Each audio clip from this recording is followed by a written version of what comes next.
შვილი და ზურა ჭავჭანიძე ორი სინდისის პატიმარი ციხეში პროტესტის უკიდურეს ფორმას მიმართავს და ბიძინა ივანიშვილის ძალადობრივ პოლიტიკას სწორედ შიმშილობას უპირისპირებს. ჩვენ ცხადია ამ თემასთან დაკავშირებით მათ მდგომარეობაზე, მათ შორის ჯანმრთელობაზე ვესაუბრეთ, როგორც მათ უფლებადამცველებს, ასევე აქციის მონაწილეებს, მათ თანამებრძოლებს, რომლებიც ყოველდღიურად იდგნენ ხოლმე მათთან ერთად დედაქალაქის მთავარ გამზირზე და ახლაც განსაკუთრებით ღელავენ მათ ჯანმრთელობის მდგომარეობაზე. უფლებადამცველები გვიყვებიან, რომ სადღესასწაულო დასვენების დღეებიდან გამომდინარე ბოლო დღეების განმავლობაში მათთან არ ჰქონდათ კომუნიკაცია, თუმცა იციან, რომ არიან სამედიცინო პერსონალის ექიმის მეთვალყურეობის ქვეშ.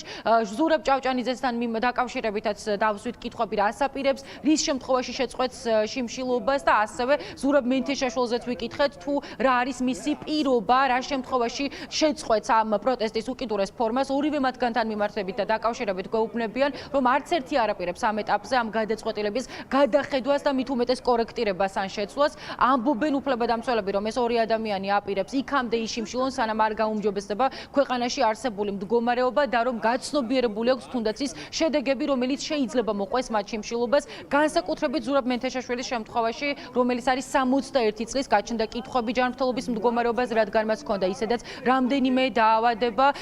უფლებადამცველი გვეუბნება, რომ რასაკვირველია, რაც სიმპტომატურია შიმშილობიდან გამომდინარე თავს პერიოდულად გრძნობს სუსტად, თუმცა ეს არ აძლევს მას იმის უფლებასა და საშუალებას, რომ გადახედოს და შეცვალოს დამოკიდებულება მის შიმშილობასთან დაკავშირებით. ამიტომ ორივე პატიმარი აგრძელებს შიმშილობას მანამ, სანამ საქართველოში არსებული მძიმე პოლიტიკური მდგომარეობა არ შეიცვლება და არ გამოსწორდება.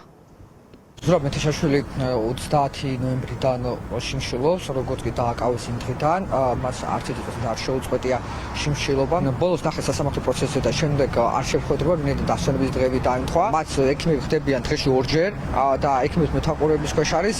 თავს, რა თქმა უნდა, სუსტად გრძნობს, ვინაიდან მოგესალმებათ, რომ 61 წლის ადამიანი არის, ჯანმრთელობის გარკვეული პრობლემები ჰქონდა. ძალიან მნიშვნელოვანი პროცესი იქიდან გამომდინარე, რომ პირველი ადამიანი, რომელიც ის გადაკეტვის გამო დააკავეს, საქმეში ერთადერთი რაც დეს, ეს არის დროშები. და ამ შემთხვევაში დეს ვიდეო მასალა, სადაც ჩანს ვიღაცა პირი, თუმცა არ ვიცით ეს ვინ არის, ზურაბ მენთეშაშვილია, ვიღაც სხვა პიროვნებაა თუ ვინ არის. ჭავჭანიძე შიმშილობს, სახელმწიფო ბრალდება მას ედავება სტრატეგიული ობიექტის ბლოკირებას, ხელში ჩაგდების მიზნით და ჯგუფურ ძალადობაში მონაწილეობას.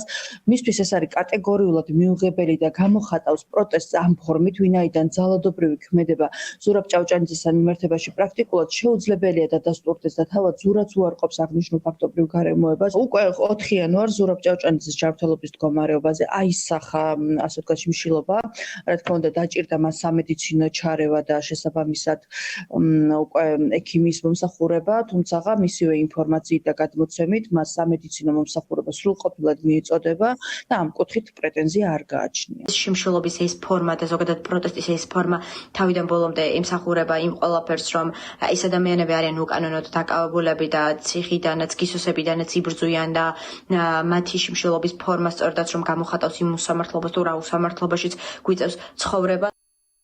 54 და 69 დღე ასეთი არის მოცემულობა ამ ორ სინდისის პატიმართან დაკავშირებით. ზურაბ მენთეშაშვილი და ზურაბ ჭავჭანიძე არაპირებენ ამ ეტაპზე პროტესტის ამ უკიდურესი ფორმის შეწყვეტას. ფიქრობენ, რომ საქართველოში არის უკიდურესად მძიმე სოციალური და პოლიტიკური მდგომარეობა. თავს ორივე მათგანი უდანაშაულოდ მიიჩნევს, აქედან გამომდინარე ფიქრობენ, რომ რადგან ქართულმა ოცნებამ ისინი ციხეში უკანონოდ და უსამართლოდ გამოკეტა, ამ ფორმით უნდა აჩვენონ ყველას, რომ ისინი არიან მართლები და რომ ბიძინა ივანიშვილის გუნდი არა მხოლოდ მათ არამედ ყველა სინდისის პატიმარს და ზოგადად ქვეყანას ექცევა სასტიკად, რადგან სრულიად ქართულ პროევროპულად განწყობილ და დასავლურად განწყობილ საზოგადოებას უდიდეს უსამართლობაში აცხოვრებს. ადვოკატებისაგან, როგორც ვიცით, ორივე მათგანი არის ექიმების მეთვალყურეობის ქვეშ, თუმცა ბოლო ცნობები უშუალოდ მათგან არ არის ცნობილი, რადგან სადღესასწაულო დასვენებებიდან გამომდინარე ბოლო პერიოდის განმავლობაში ადვოკატებს მათთან შესვლის საშუალება არ ქონიათ.